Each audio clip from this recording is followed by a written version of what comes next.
Welcome back to Final Fantasy XIV. We're currently still in Alpus? Yeah, Alpus. And we've got to speak to Hermes because, well, he was kind enough to stand up for us when Emet-Selch was being very rude. So what's happening now? Lives apart.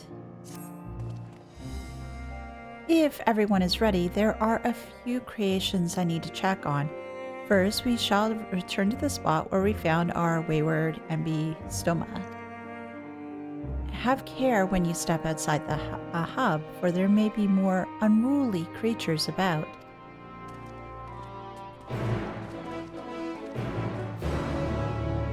Yeah, well, definitely there are a lot of unruly creatures about because I almost got nobbed on by one. Yeah, let's bring Torgal out. And get to where the Emet-Stoma was, that little pond. It's good to be able to play again. Although it's very early in the morning where I am. Well, not very early, but earlier. Oh, right over here. Okay, that's not too far at all. Oh! You got butterflies. Hey, Hermes. This here is a new species, Petaluda, that we recently set loose. It has been doing very well, managing to maintain a stable existence thus far. If it can see its observational period to the end without issue, we shall release it unto the world. Tell me, do you know the difference between living beings and arcane entities? No? It is the presence of a soul. Yet the soul isn't something you can choose to have at will. No, it manifests only in the beings whose forms adhere to the laws of creation, that they can endure on their own. Beings that do not fulfill this requirement, such as those spontaneously born in magic or natural phenomenon, do not have souls. No matter how much it might resemble flora or fauna, if it lacks the soul, then it is considered an arcane entity.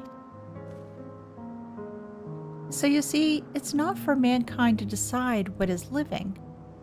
That domain lies beyond our manipulation, and it is hubris to assume otherwise.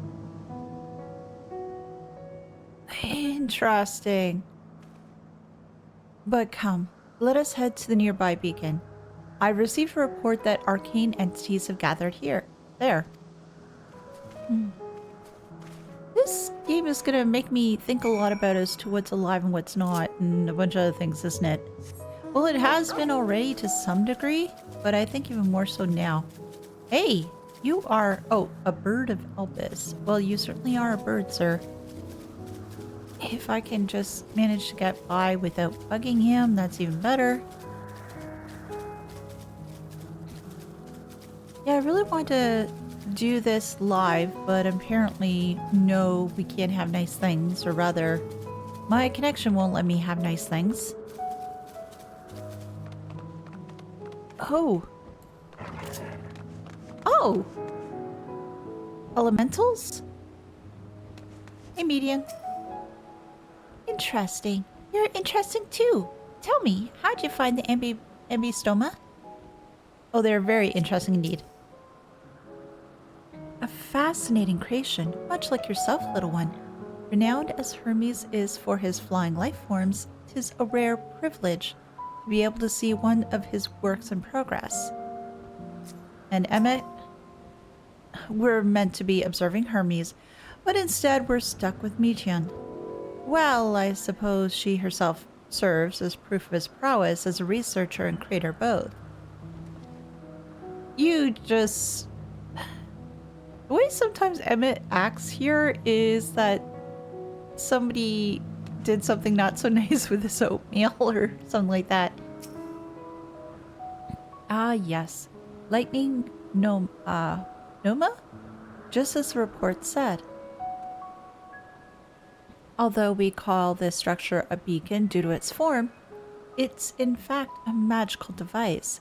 By manipulating the balance of elements, it keeps the owl airborne and maintains the climate thereupon. In the course of its operation, it often sees an internal shift towards a given element. Right now, that element is lightning, which draws the Noma here to replenish their ether. It appears Meteon is busy. Would you care to assist me in her stead and feed the Noma? Oh, that'd be fun! How do I feed it?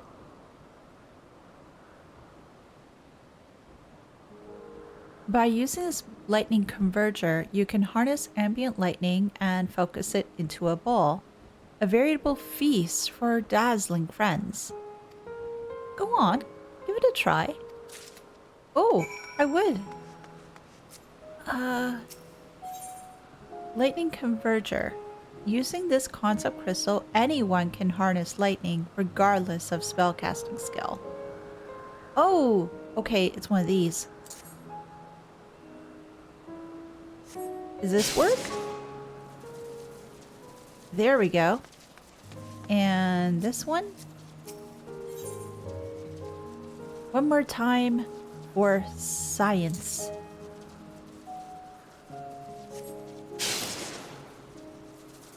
There we go. Maybe they'll be very happy little lightning balls.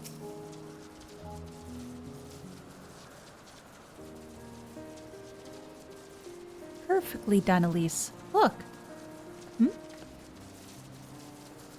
Oh, yes, and they're gathering towards that, and then they're happy. See how they gather to feed? How they express themselves through their actions despite their lack of words. Speech is not the sole defining characteristic of a thinking, feeling creature, nor is silence an indication that they do not possess these qualities.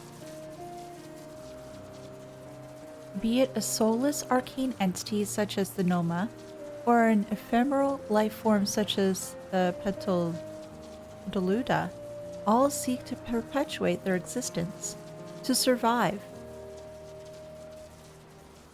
Oh, Hermes.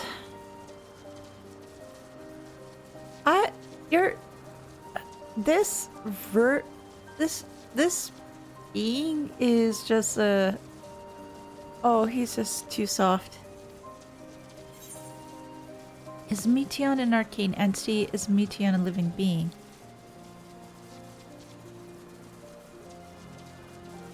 How do I want to answer this?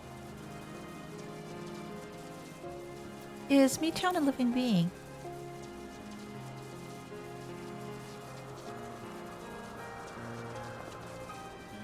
A good question. I can answer from a theoretical standpoint, but it ultimately falls to the Bureau of the Architect to pass judgment. Those with exceptional vision, such as Hythlodaeus, may be able to ascertain her true nature. But to me, it doesn't matter. She is herself, and that's all I need to know. Oh. Oh, you're finished already? I'm sorry. I was in the way. Oh, not to worry, my dear. They missed nothing of note, and we still have plenty of work for them to observe. Next, we will head to the Morning Dew. I need to speak with some observers there.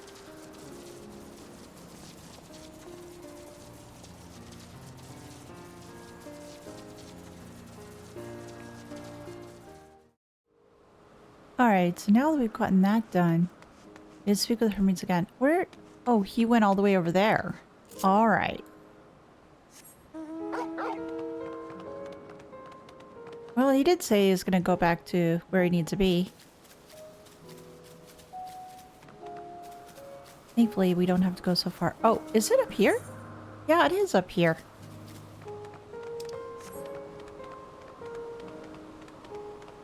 Oh. And just passing by some other researchers. Oh. What do you have to say, Meteon? It's adorable, but beware its knees. Hermes went flying once. Oh yeah, because the Gobu. Well, as long as you're not Mandragora, I guess you'll be okay. Was there a guiding theme or any method to the madness in this random assortment of features? No. Ah, this fellow has been the talk of the Bureau. The combination of a carefree aspect and endless rows of fangs is strangely charming. If you say so. I don't find it that charming at all, but hey.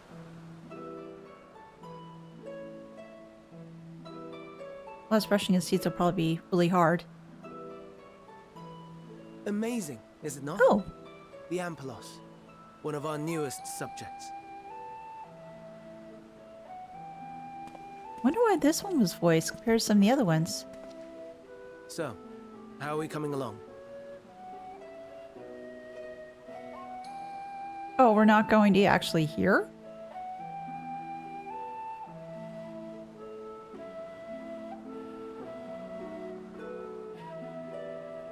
Oh, the Alpus flowers.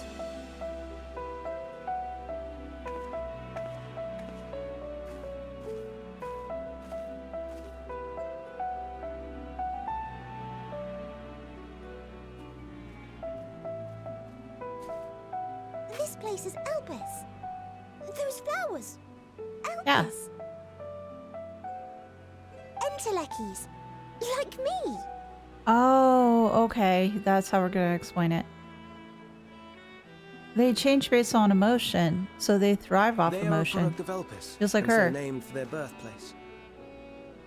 A happy accident, born of the hands of a former researcher who loved beautiful blossoms.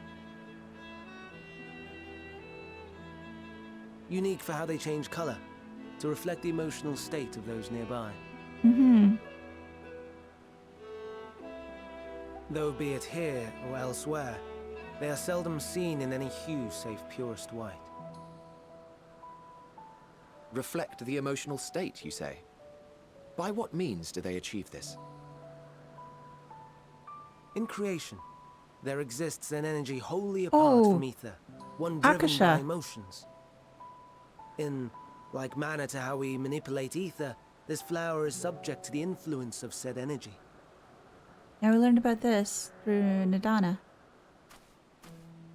Well, it has no will of its own. It is sensitive to the prevailing emotion in the vicinity, and reacts by altering its color and vibrancy.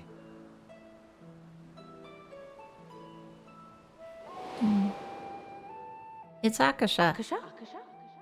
It is one of the unseen energies defined by Harnish alchemical theory. Though a gross oversimplification, some describe it as an essence influenced by feeling.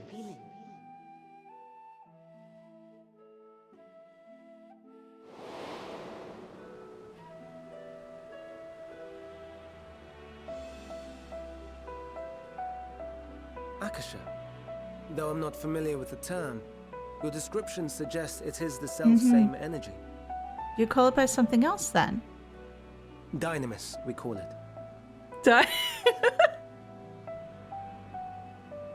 And those entities like the Elpis flower that have the ability to interact with this energy, converting emotions into tangible phenomena, are Entelekis. I never expected to hear that word again. Me. That's me! An Enteleki! I haven't heard that word since Final Fantasy XI. And no ordinary one at that, but the first possessed of free will.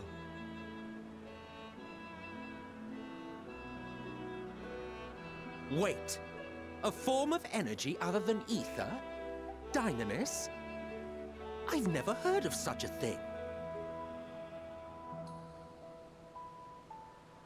Hardly surprising. Dynamis cannot be seen, much less felt. Except if you go to Though its Dynamis. existence has long been theorized, we had no proof until the I'll flower's explain later. serendipitous creation. What's more, Dynamis is far weaker than ether. Under normal circumstances, its effects are drowned out by the latter. On account of which, beings comprised of and reliant upon the ether, like you and I, are unable to make practical use of Dynamis. 'Tis a truly esoteric thing, known to but a select few scholars. Intriguing. Then, given the limitations you described, why create Meteon? That's a good question.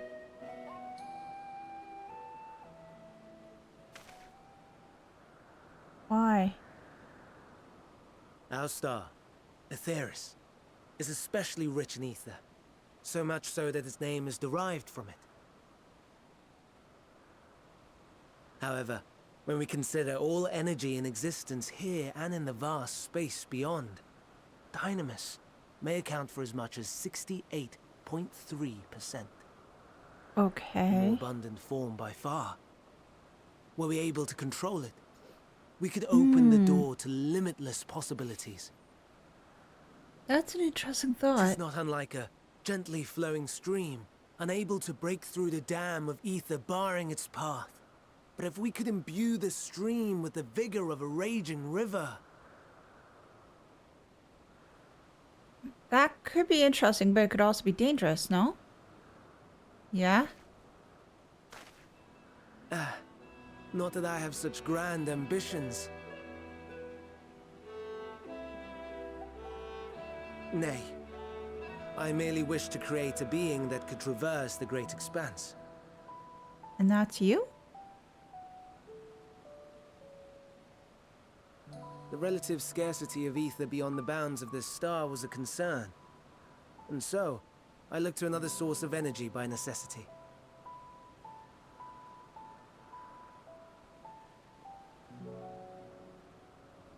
That being Dynamis.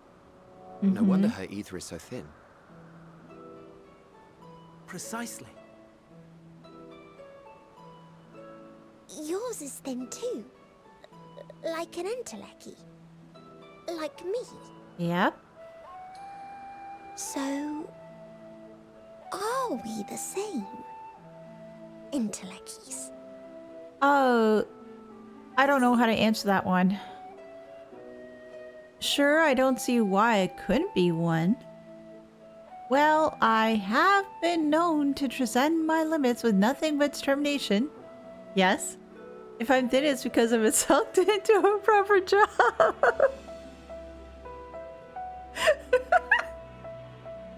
That would totally annoy him.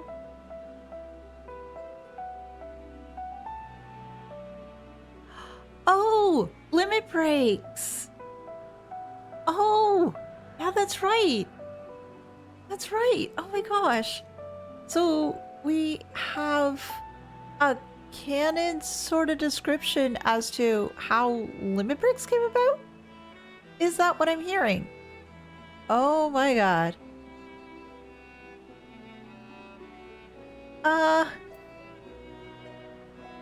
Yeah, well, I have been known to send my limits.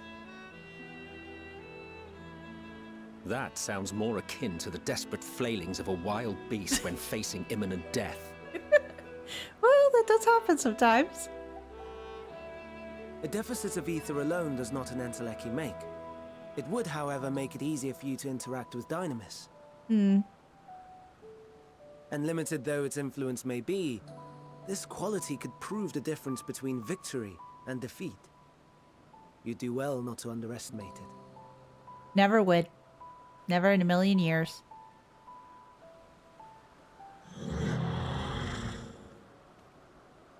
Oh dear. I'd forgotten about the poor fella. You must excuse me a moment while I go and verify a few more things. He just wants to leave.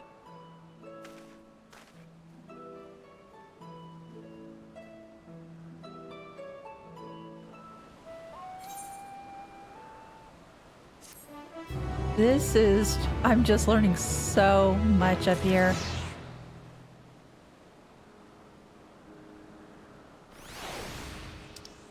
Oh, let me just switch this over. Yeah, there, it's a little better. Their greatest contribution. Not I or anyone else would be able to make use of it if we even knew. But it irks me to discover there's an entirely different form of energy, and no one told me. That personal annoyance aside, Hermes' knowledge is undeniably impressive. Given that there are none among the 14 who specialize in the celestial, he would be a welcome addition. Assuming he can be persuaded to join, that is. I still can't understand his hesitation. What will you say? Why did you join the convocation? What do you specialize in? Can I ask both these questions?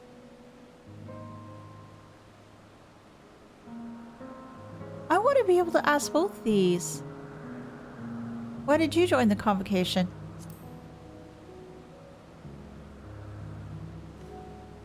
Oh, you wish to know why Emet-Selch was chosen for the convocation. I should be glad to share the tale. It began when... not another word. Oh, come on, tell me. Lest you've forgotten, we're here to learn about Hermes, not me. My misspent youth is not your concern, but it is. I want to know more about you. You're no fun. What now? I want to learn about the convocation. If you would accompany us, I suppose you should at least know that much. The Convocation of 14 is a governing body that determines myriad policies. Our goal is to ensure that all is right in creation, that our star might know a bright future. As the name suggests, the council is comprised of 14 offices, each of which is held by an individual chosen for their surpassing abilities.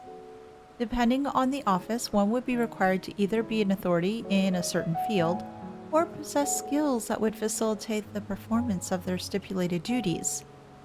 The former category includes Mitron, specialist in aquatic life, Logriff, specialist in terrestrial life and husbandry, Halmarut, specialist in fungal and plant life, Emeroloth, specialist in medicine and healing, and Lahabrea, specialist in creation magics, who has brought forth phantom beings of the highest complexity.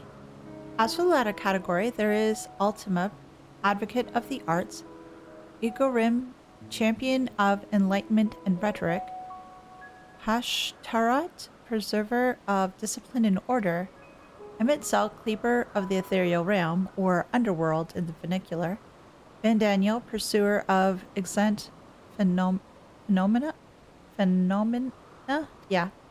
Azem, traveler of the world and counselor to the people. What? Should I be revealing such details to you? Don't be silly.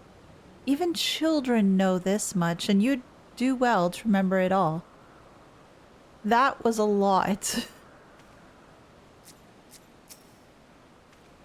I'll tell the tale when we're away from sensitive ears. Oh, is that a promise? Anything else you want to tell me? What now? Okay, never mind. I did learn about that before. Then why did you bother me? Ugh. Honestly, I'm beginning to think you were created for the sole purpose of trying my patience. You're just learning this now. Hey, Vita. It's lucky or no, we're friends in thinness. Yes, we are. My apologies for the wait. I've inspected the ampules to my satisfaction. All is well with the creature, and I dare say it won't be long ere it is released into the world. Another creation, however, reportedly isn't faring so well. The Charbidus? That is what we should tend to next. My apologies if I'm mispronouncing things. I'm trying my best. These words are a little difficult for me. If you would follow me, my friends, we shall return to the main isle and head north. Sounds like a plan. Yeah, and Emet-Selch and Hithlo are done. So the travel north, huh?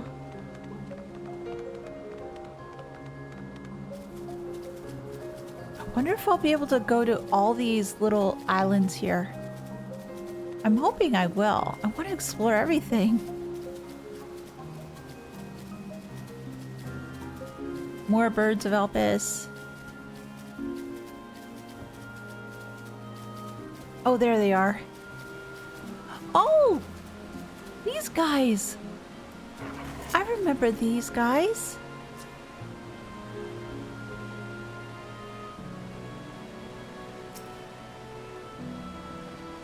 Oh, forgive me. I thought another member of the convocation had come. This is turning out to be an eventful day. Oh no, it's just us for right now. Oh, why is this one blue and shiny? That's a good question. I don't know. A serpentine bird or a winged snake? The answer itself is yes. There is a slight difference in etheric balance between these Charbidicises. By this, it may be assumed they aren't the original creations, but their offspring. What else do you want to tell me, Hermes?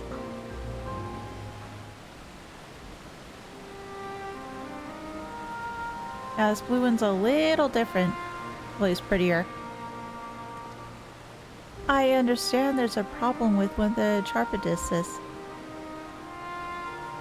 That's right. As you know, the Charbidis is based on a sea creature. Owing to adjustments to enhance its affinity to wind, it is capable of flight. The specimens created from the concept could all fly without issue, but a problem arose in subsequent generations. This third generation creature was born with etheric balance leaning strongly towards water, hence its blue. Its aquatic origin reasserting itself, it would seem. The result being its affinity to wind is diminished and it cannot fly. No matter what we try, we cannot get it to rise even the slightest bit. For such change to manifest in so few generations, I fear they too are unstable, flawed. With your permission, I will revert the creatures and recommend to the Bureau that the concept be revised. With its etheric balance leaning towards water, the Charbidis would indeed struggle to manipulate wind. Yet it is too early to conclude that it cannot fly. Having failed at first, it may simply develop a fear. I shall transform and fly with it, helping to manipulate wind until it finds its wings. What? You shouldn't need to go to such lengths. Wait, you guys can transform? You don't know. But of course not. Transformation is an art which one manipulates a vast quantity of ether to construct another body around oneself. In practice, this allows one to assume any conceivable form and thereby transcend the limits of one's flesh.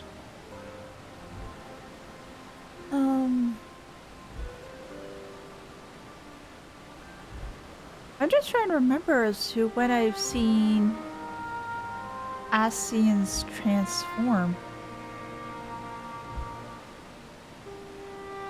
Well, there was that one time when Lahabrea and Igarim merged to become that other super Asian type thing that was very scary looking.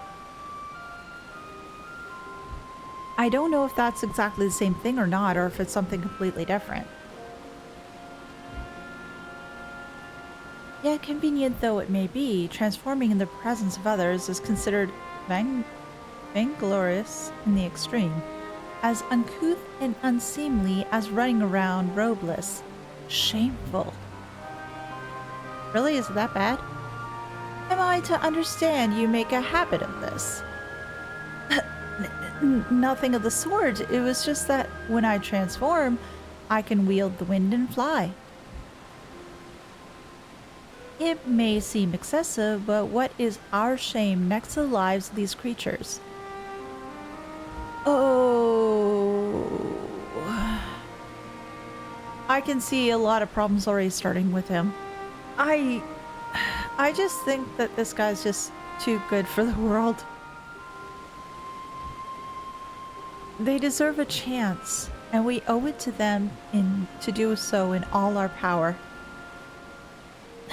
Be that as it may.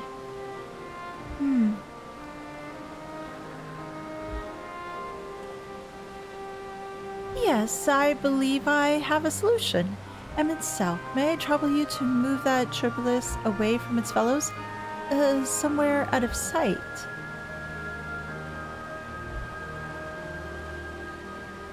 Oh. Meanwhile, I'd like the rest of you to help me prepare here. What do you have in mind? What mischief are you scheming now? No mischief, I assure you. But I would spare you the need to report to your colleague that Hermes committed an indiscretion. So, have a little faith and run along.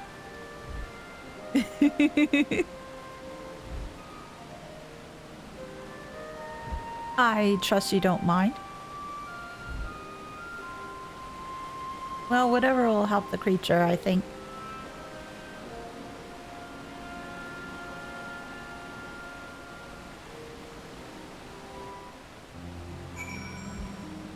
Okay. Hythlodaeus is a man of ideas. I wonder what he has thought up this time. Something interesting, I'm sure. Such bother when we could simply begin anew. But I shall defer to the chief overseer. Have faith and all will be well? Emet-Selch is out of sight? Good. Let's speak of the plan. It's a stroke of genius, really. We have Emet-Selch train the Tripolis. Oh. Okay. Aside from being able to fly untransformed, he can readily see ether currents. Yes. And with his adept spellcraft, he can also employ suitable wind magics to guide the creature along. While he is indeed capable of all you described, it is not his duty. I am loath to trouble him with it. Oh, don't be. As I mentioned, it would be for his own sake. With that settled, let us begin at once. Elise, I want you to go to Emet-Selch. Tell him that you have a favor to ask. Okay. He'll be disinclined to cooperate at first, but you mustn't be discouraged. With our friend, the trick is to be unflaggingly persistent. Off you go now, and good luck. With the chat mode in, say, use your keyboard or the software keyboard to enter any phrase containing the words, I have a favor to ask, to indicate to Emet-Selch that you have a request. I have a feeling this is going to go over pretty badly. There we go. I lost audio for a second. That was not good. The rest of us will be right behind you. We wouldn't think to miss the fun. And Hermes? With apologies to Emet-Selch, but this may be the best approach. Let's work together to win him over. Me? Perhaps it's best if I watch from afar. And Emmett is over here somewhere. Actually, maybe I just bring out my puppy. It looks like he's definitely further away.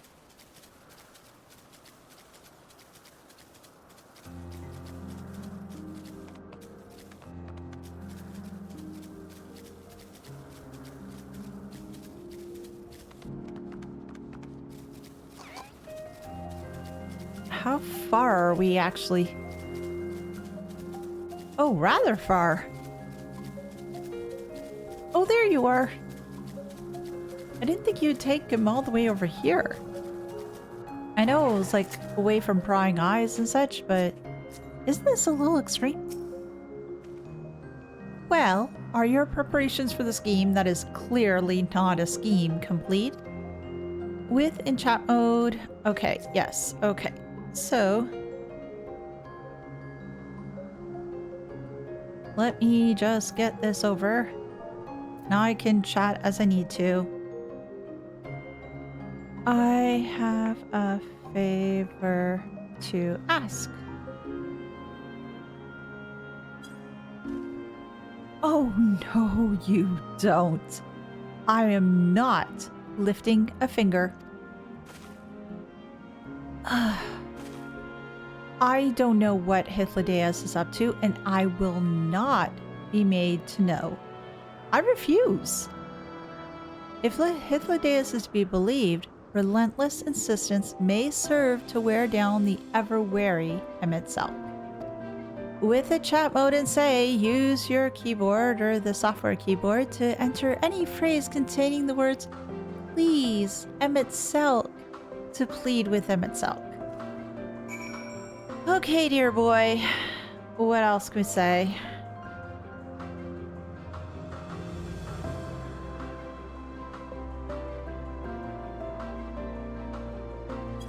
Please, Emet-Selch, help a little girl out.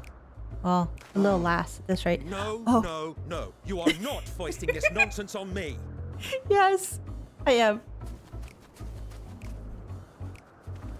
I'm given to understand you have the power to help the Charybdis, and should be quite willing to do so. Okay.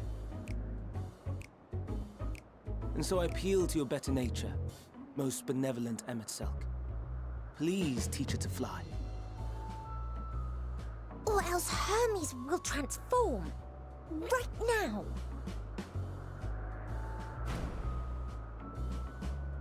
Now, there's no need to go quite that far. Altruism is its own reward, as I'm sure he would agree. Oh, would he now? And who contrived to put me in this position, pray tell? Nothing so devious. I merely suggested a possible course of action. So, will he listen? Please, Emet-Selch. Please. Will that convince him?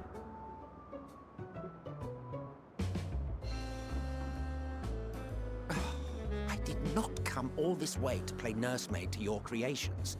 I thank you to remember this favor and let it be the last. Oh, the one of many. Oh, look how happy she looks.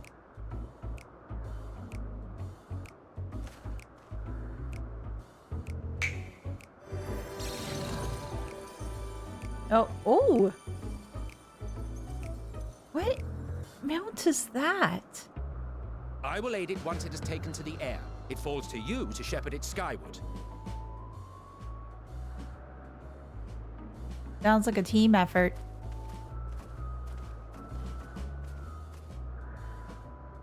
Well, let's relax and enjoy the spectacle, shall we?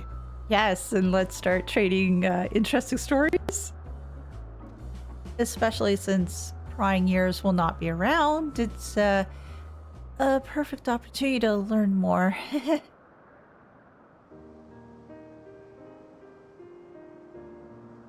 You were wondering why Emet-Selch joined the convocation. Yeah. Truth be told, he wasn't the first choice for the office. I was, on the strength of my ability to see ether. Okay. But I declined the offer. For though my vision is exceptional, I am pedestrian in all other aspects. Worse even. Quite abysmal when it comes to manipulating ether, for example. Couldn't transform even if I had a mind to do so.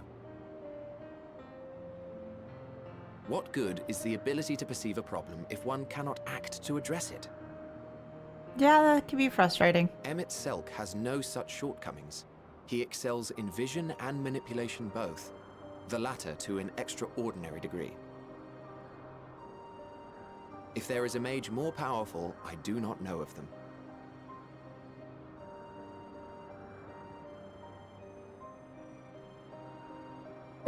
Thus did I recommend him for the office in my stead. And I wasn't the only one. Far from it. How many people Countless recommended others him? vouched for his skill and character. People the world over, to whom he had previously lent a helping hand. Oh, how surprised he was. Claimed he hadn't done anything remarkable for anyone. Modest to a fault. He deserved every bit of acclaim he received. Yet he may well have gone unappreciated were it not for a mutual friend. Oh. A singular soul who can't help but involve herself in the business of others. Where she walks, excitement is certain to follow. Her antics irritate Emet-Selch to no end. But much of his grumbling stems from genuine concern. When our friend calls, he never fails to answer and lend his talents.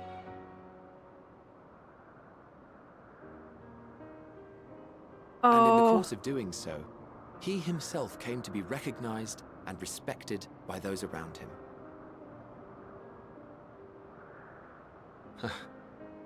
They are truly remarkable individuals, and I'm proud to call them friends. You're very close to To them. help them realize their dreams. This will be my greatest contribution to our world. And when they have fulfilled their respective purposes, You will return to the star as well. so too shall I have fulfilled mine. Yeah. And together we may return to the star. Look at me, spilling my innermost secrets. I can't seem to help it with you. Oh, I can got only so assume it is attached to due these to the color of your guys. soul. I just don't understand how you can be so alike and yet so different.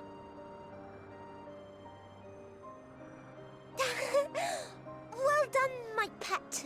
Well done. They fly? They fly! I'm very happy. And I'm happy too. Emmett, good job. Ah, yes. I dare say the Charybdis will be fine here on.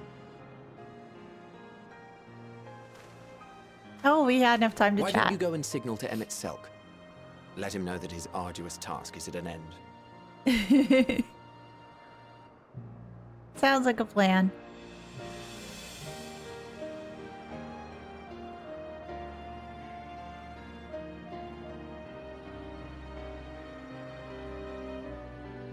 Oh, I like that. That was great.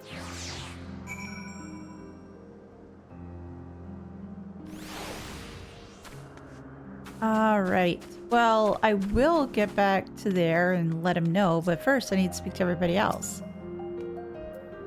Look, Elise. Look how well the Charybdis flies. Charybdis, right? Damn it. It's another word that's hard. It's flying. It's really flying as if it were born to do so. Thank goodness.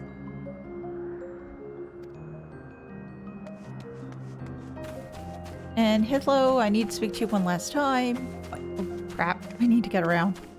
There we go. If I didn't know any better, I'd say Emet-Selch is enjoying himself. Not that he'd ever deign to admit it.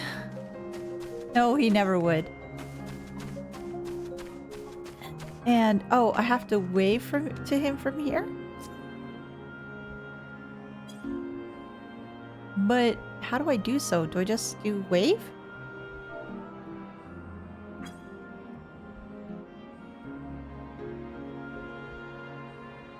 Emerging from his reverie, Emet-Selch notices you.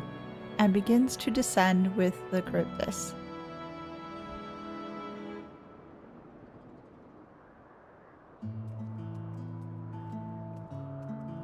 Yay! He's a cute boy. I have no words to express my gratitude. Thanks to you, the cryptus has learned to fly. And he looks so happy. And Elise and I could relax and have a pleasant chat. I'm sure you did.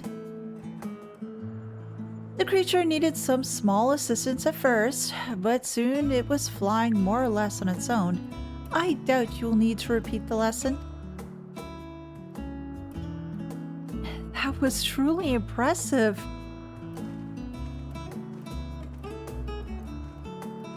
I witnessed it all from afar. The cryptus flies. Indeed, with this, we've proven that even a creature with skewed etheric balance is capable of flight. Though we helped it to achieve this, cryptus is a herd animal. They may well aid their struggling kin in like fashion when the need arises. Oh, that'd be a good thought. Keeping this in mind, I bid you continue to observe them. If that is what you want.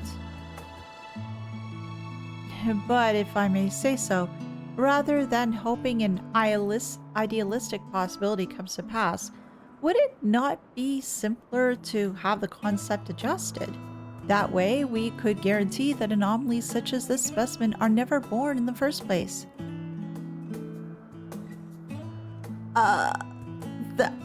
That's a loaded statement.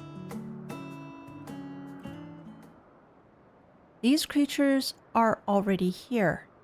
We will spare no effort in giving them a chance to survive. As you wish, Chief. As you wish. Oh, this is just such a slippery slope.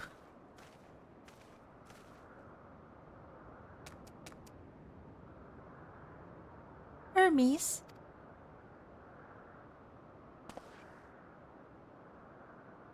I'm fine. Don't worry. Well, that concludes all my present tasks. Let us return to Gnosis for now. These names are a little bit harder than how my reading needs work sometimes. Let's go back. Oh, wait. I can go back. Can I just teleport to where I need to go? Yes, I can. I'm not going to use an Aetheryte ticket for something called 100 gil. Come on. That'd be ridiculous.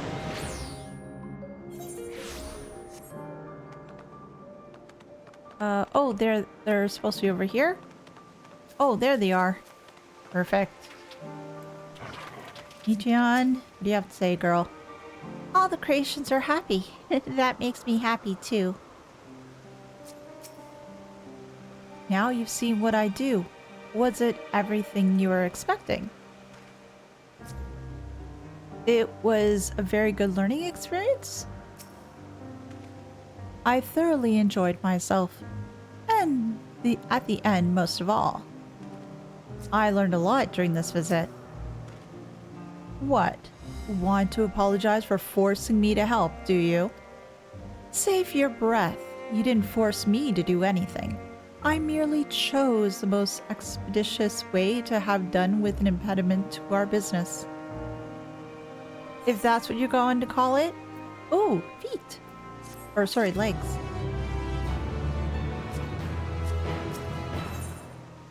Aether to Aether.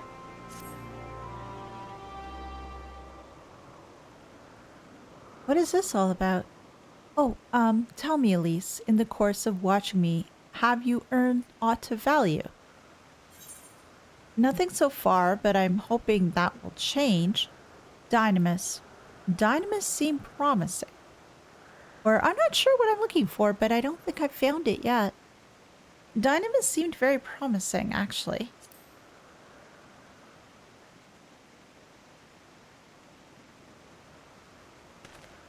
Dynamis, you say?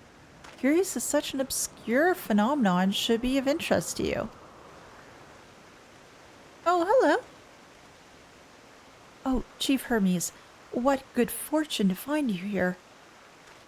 What's going on? Is something the matter?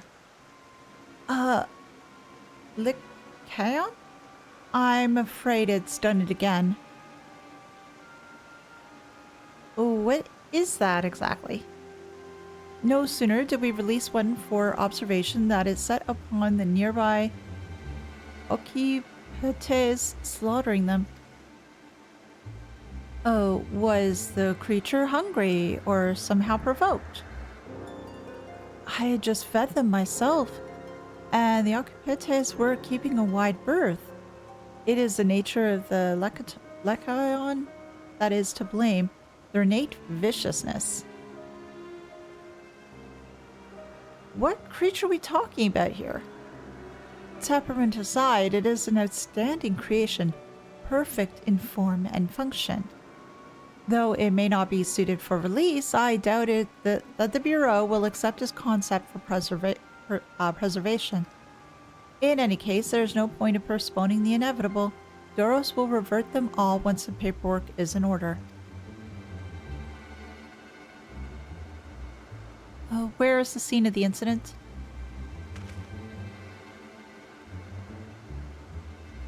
Just off the path to the 12 Wonders. As you make your way, you should see it on the left. I don't know if Doros is still there, though. Hermes, wait! What kind of creature are we talking about, though? I want to know more. If this is part of his work, then I would observe. We follow. Sounds like a plan, but again, what are we looking for? I guess we'll find out. So how far are we running? Oh, not that far.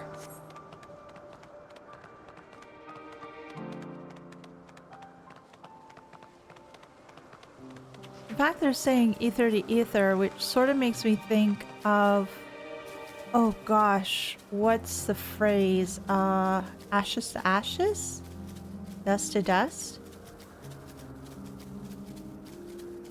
I think that's how it goes. I'm not 100% sure though. But that's usually when you're putting somebody to rest, or like their final rest. Oh, it's a tree. Wouldn't you believe it? Oh, hello. What is this? Oh, it's the birdie type things. It's heavy. Hermes pain. Yeah. Occupante is no easy prey. With its hoofs and horns, it was designed to be formidable, even on land. Yet they didn't stand a chance against the other creature. A fearsome beast, this Lycaon. But where is it now? I don't know. The laceration and burns are unmistakable. A Lycaon was indeed responsible. Lacerations and burns. Wait, are we talking about a chimera? I wonder, because with that one, it could slash, and it can burn too.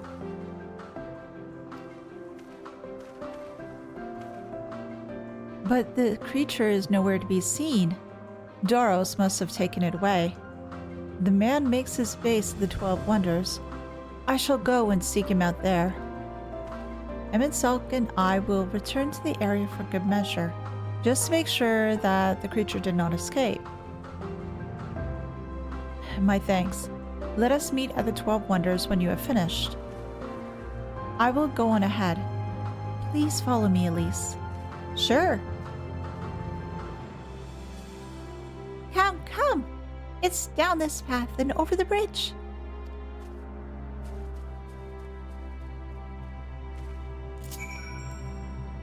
follow the girl and see where we get. And just being careful not to... I thought that those were... Yeah, they are the sort of treants, but not because they're floating.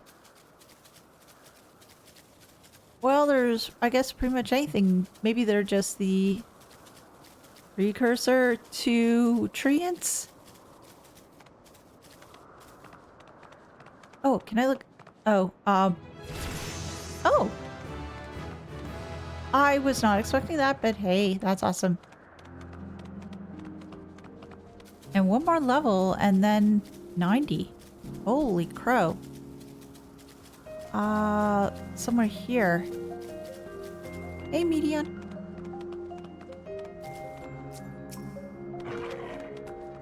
There it is, the 12 Wonders.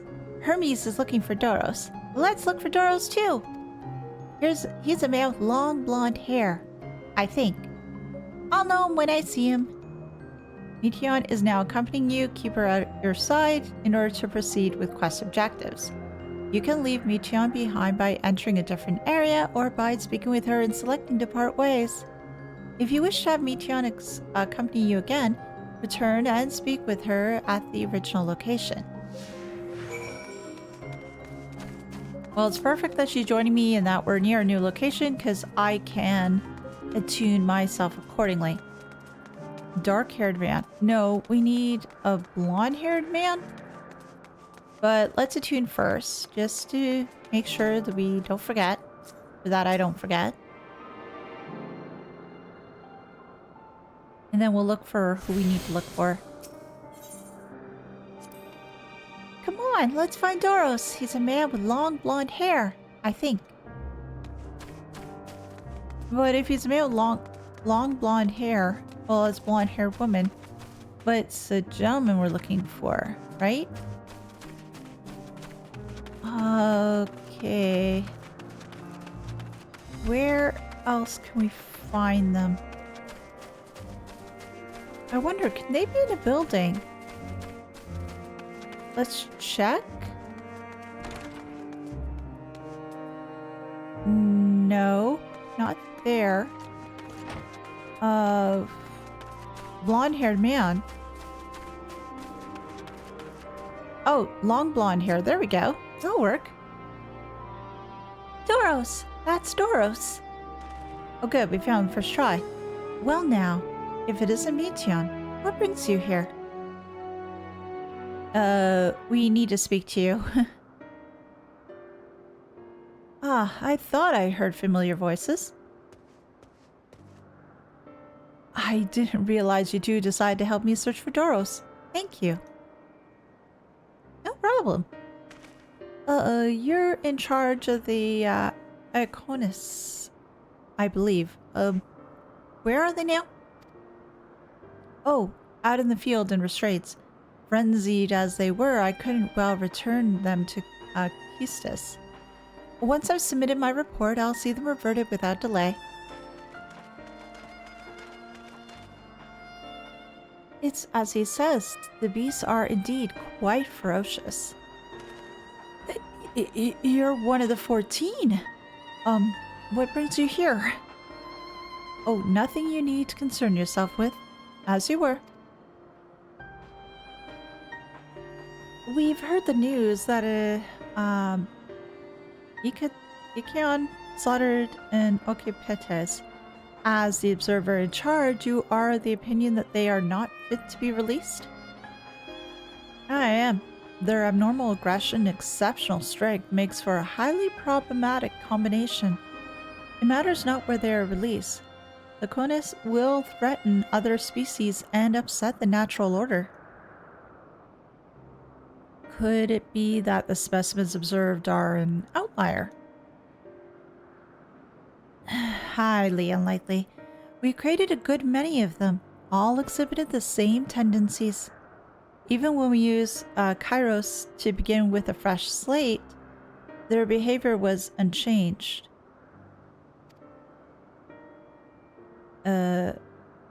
Kairos? I hope I'm pronouncing that word right. Oh, a memory reconfiguration system. The chief himself created it. It allows us to erase or alter memories that we may observe creations in different environmental conditions without needing to remake them from scratch. Oh, that's helpful. Quite impressive and potentially dangerous, depending on the intensity of the etheric emissions. Hashrat may wish to have words with you. Rest assured, I've kept all values within prescribed limits. And to prevent misuse, its applications are limited to those authorized by the Chief Overseer. Do not misunderstand. To manipulate a subject's memories is an intrusive act I deeply abhor, but it is still preferable to execution. Come now, Chief, let's not be so overdramatic. What was born of ether is simply being reduced to its original state. Yes, it's true, but you're fiddling around with people's memories, and that's never a good thing.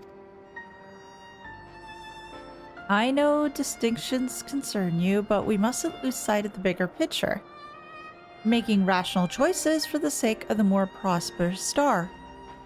If a creation cannot be properly studied, even with the aid of Kairos, we remake it. If a creation is deemed a detrimental existence, we unmake it.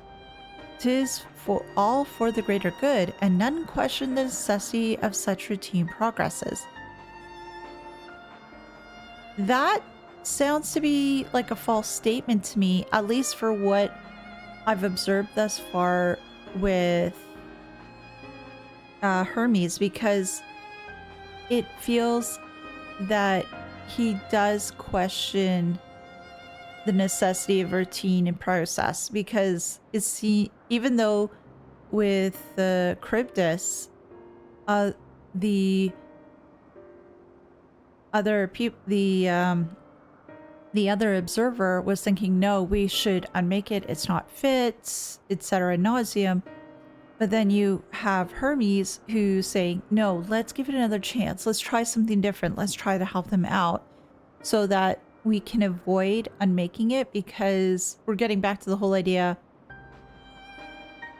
Yes, there is etheric creations, but there's also creations, I guess, that have a soul. And it feels, at least to me, that Hermes is very much in tune with a lot of different things. I understand these things, I do. I would never think to unleash a clear and undeniable threat onto the world. Yet, insignificant though their individual lives may be next to all creation, it is all the Laconis have. Before we seal their fates, we owe it to these beings to exhaust all options, to ensure that nothing has been overlooked. If you insist, let me provide you with a full report, and we may take it from there. That's a start. Would it be possible for us to attend the discussion, that Emet-Selch may better carry out his duties? By all means. Pray, show them to the meeting room. That sounds like a plan.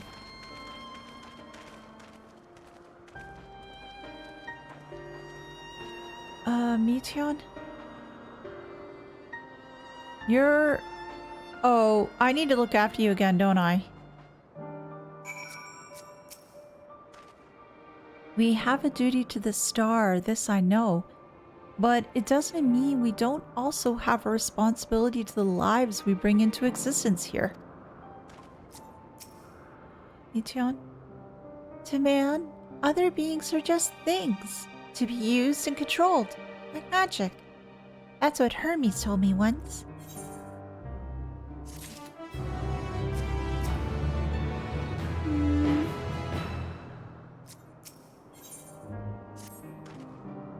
I fear this discussion may take a while, during which time You need me to watch her again? Meteion, are you feeling unwell? It's not me, Hermes. It's you. I won't go to the meeting. I'll stay with Elise. Lo that am I to impose. May I leave Meteion in your care again? Sure. I'm in your debt. If you'll excuse me. So what do you have to say, Meteion? Can you help me with something, Elise? The meeting will make Hermes sad, and I want to cheer him up. With a flower. Hermes likes flowers the most. Of all the creations in Elpis. Most creations are expected to be interesting, or beautiful, or strong. Better in some way. But flowers are different. They're designed to suit our emotions, what we feel and want to convey. Hermes likes that. I can't make flowers, so I'll search for one. And I want you to search with me. Let's start here, at the 12 Wonders. Meteion is now accompanying you. Keep her safe. Keep her at your side. Well, of course I'm going to keep her safe. I'm watching over her. In order to proceed with quest objectives. You can leave Meteion behind by entering a different area or by speaking with her and selecting the option to part ways. If you wish to have Meteion accompany you again, return and speak with her at the original location. Let's go, Meteion. Let's take a look what's around here. Seems like we got a couple places to check. Wait, is there anywhere that I can... Oh, there isn't really a conversation spot. Tree in bloom. Well, these look pretty.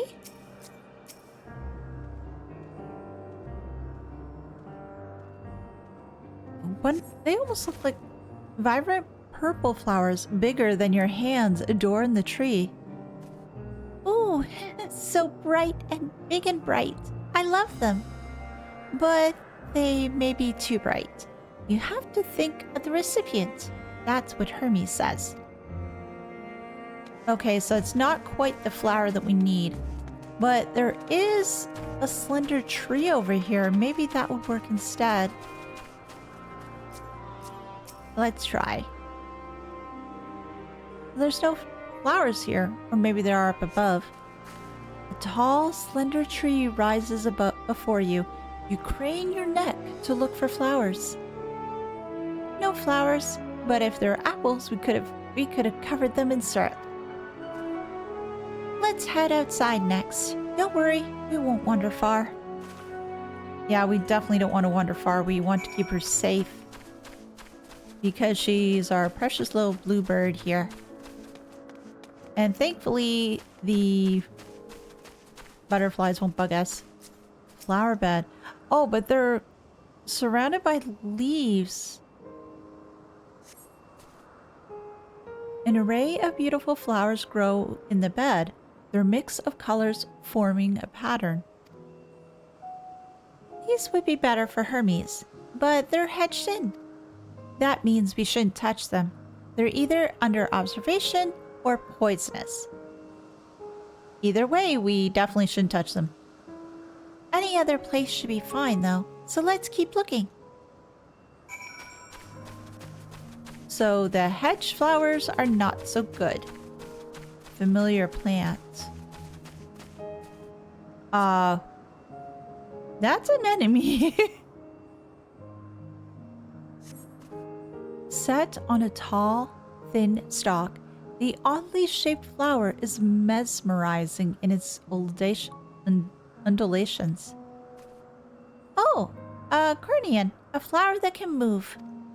When Hermes wasn't looking, it sought seeds at him. Not a good gift, maybe. But you're good, Elise. It's at spotting flowers. We'll find something soon. Yes, we will. I just don't know as to what we'll find. I'd like to... It'd be nice if we could give him, perhaps, a butterfly, but that really won't work. Ooh, what do we find here? Oh, is it on the other side? Maybe? Oh, a junction. Let's not go too far. because it's dangerous. You spy nothing promising nearby. At best, common-looking grasses with some few tiny flowers. Nothing around here. Ah! Over there, Elise. Something big. Huge! What do you see? Oh, no. That is very big, but in no flower. No, a terrible stench reminiscent of sodden old boots pervades the air. Without a doubt, the culprit is the morble-like creature before you. It's an Adonis. These things around its mouth look like petals, but the flowers on the orbs on its head. When Hermes inspected it, it swallowed him up. He didn't leave his room for days. What do you think, Elise? Would he like it? No. It's probably not the good sort of memory. I'd rather not go near that thing. It's probably not the good sort of memory. So not this one either. Finding a flower? It's harder than I thought. I'm sorry, Elise, but could we search a little more? Maybe as far as the fields over there. I'll pick something after that, I promise. As long as you promise, little one, but we do have to be careful. Because there's not so nice things around here. Lush fields.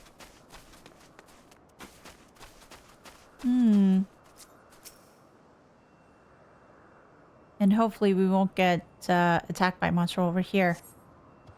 Lush green fields stretch out before you, ending where the sky begins. Aw, there's nothing. That shiny thing over there. What could it be? The shiny thing?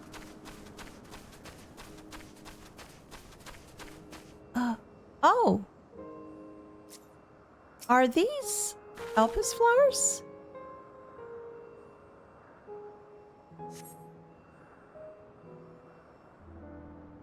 Yeah, they look like it.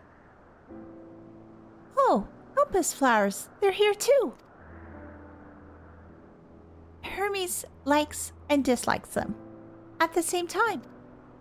Like me, they're Entelechies. Like me, they feel his pain and turn dark. That's only for Hermes, though. For others, they're always white and bright.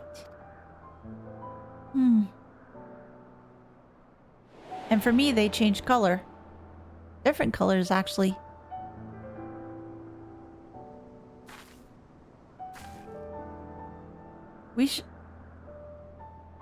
Truly?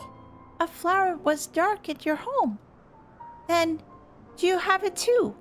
A dark emotion? Sometimes I do. I've known the pain of sorrow and loss. I've felt great fury and frustration. I've been plagued by doubt and anxiety. I dare say I have a few. Well, the top 3 are definitely true. And I could definitely say I have a few.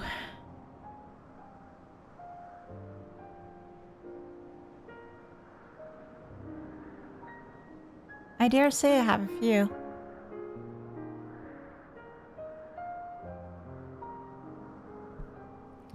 You don't have to say it. I can feel it's something you want to hide. But won't you lend it to me? The darkness inside you? I want you to make the flower dark. In front of Hermes. Oh! He's been in a dark place since before he created me. He needs to know that he isn't there alone, that others are sad too. Oh gosh, I'm gonna cry.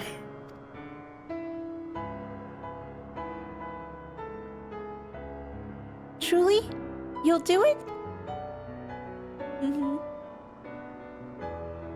It's good to know when you're not alone. Thank you, Elise, thank you. It means more to me than I can say. I can't wait to see how Hermes reacts. Let's go back and fetch him. Yeah, let's definitely go back. We should... It's back here, yes? Yes. So we can teleport back to the 12 Wonders. We don't need to use an Aetheryte ticket. It just reduces the time.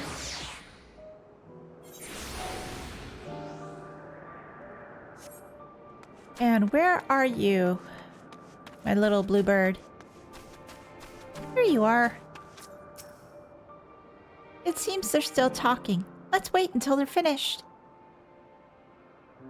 Hopefully it won't take too long.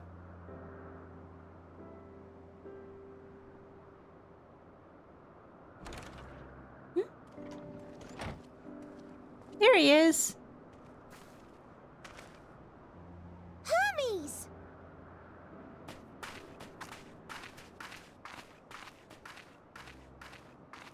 Oh, you were waiting for me. Yes, of course. You've finished talking? Yes, we've come to a decision. Which is? My thanks for keeping Meteon company. Anytime. Emet-Selch and Hythlodaeus have already retired to their rooms. There is room for you too, if you would follow me. But we have something to show you first. Wait! I want to show you something first. Mm-hmm.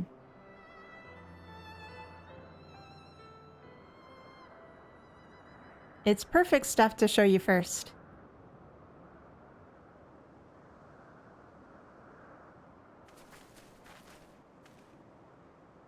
Elpis flowers? Mm-hmm. Go on.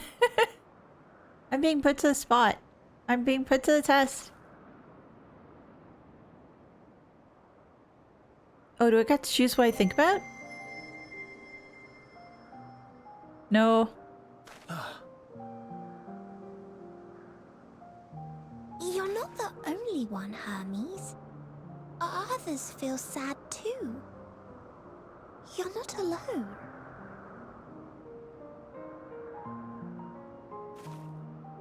I see Meteon has shared much with you. Yes.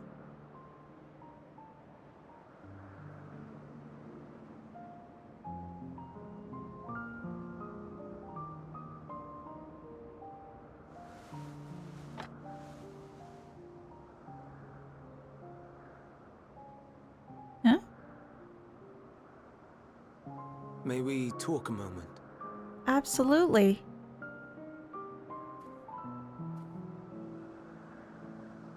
Oh, fireflies. I haven't seen those in years. Oh, little hedgehog. It's so cute. Oh, bye, little one. I do not think it wrong that we live for the star, that we strive to make it a better place. And yet, in carrying out my duties here, there are times when I am plagued by doubt. Do you recall what Hythlodaeus said when we first spoke of my nomination? Mm-hmm. Death is the privilege of those who have fulfilled their purpose, a choice they embrace of their own free will, and when they depart, it is always beautiful. Perhaps it is, but only for man. But not of the creations. Creations that he deems useless are discarded with nary a second thought. Some scarcely born into the world, afforded a handful of breaths before life and potential are abruptly extinguished. We make an effort to spare them the pain, but they sense what awaits. Rage and anguish and cower and fear, and it is not beautiful. Oh, you're too precious for this job. No one cares. No one. Except for So you, and fixated are I we do upon too. the duty that we do not pause to question the method. Pain and suffering, confusion and despair, writ plain in the eyes of those poor creatures. Yet no one sees. We turn a blind eye and carry on in blissful ignorance. Not amiss. And always, always the blossoms shine pure and white. A contradiction so blatant I could scream, want to scream. How can you all accept this aberration? Oh, Hermes. I wonder, am I the aberration for thinking thus? No. And I am filled with dread. But now I know I'm not alone. Not the only one for whom the flowers weep. I won't ask what you thought as you kneeled beside the Alpes, or if you only did it at Meteon's insistence. Nevertheless, I thank you. You're welcome. To know that you too have experienced suffering is a comfort. Glad I could be of service. Let's have no more brooding, eh? Oh, I could tell you all about suffering. Although it feels sort of like a cop-out, glad I could be of service?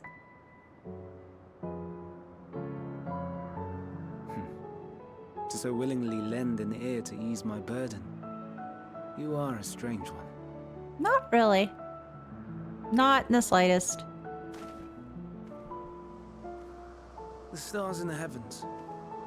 Know you what they are? Other planets? Though it is too far to tell, each glittering light could be a world not unlike Aetheris. A world filled with life. So many stars, so many lives. For us, there may be no higher purpose than to live for our world. But what of the other living beings out there? What is it that gives their lives meaning? That drives them day after day after day? That answer is different for everyone. That question to our undiscovered cousins. I created beings of Dynamis, who can traverse the vast emptiness between the stars. Meteon and her sisters. Sisters? Wait, there's more? Aye, sisters. She has a great many of them. And they have already departed on their journey, traveling to one star and then the next in search of life. As one might expect, exploration on such a grand scale is rife with difficulties, and thus far I've naught to show for it. But I have faith that we will make some manner of discovery ere long. And when we do, I should be glad to share our findings with you, in gratitude for your kindness. I would like to learn, or like to hear. It's getting rather late. We had best find our beds. It would not do for both of us to be sleep-deprived on the morrow. That would be bad. Come, Meteon. Let us head back. All right.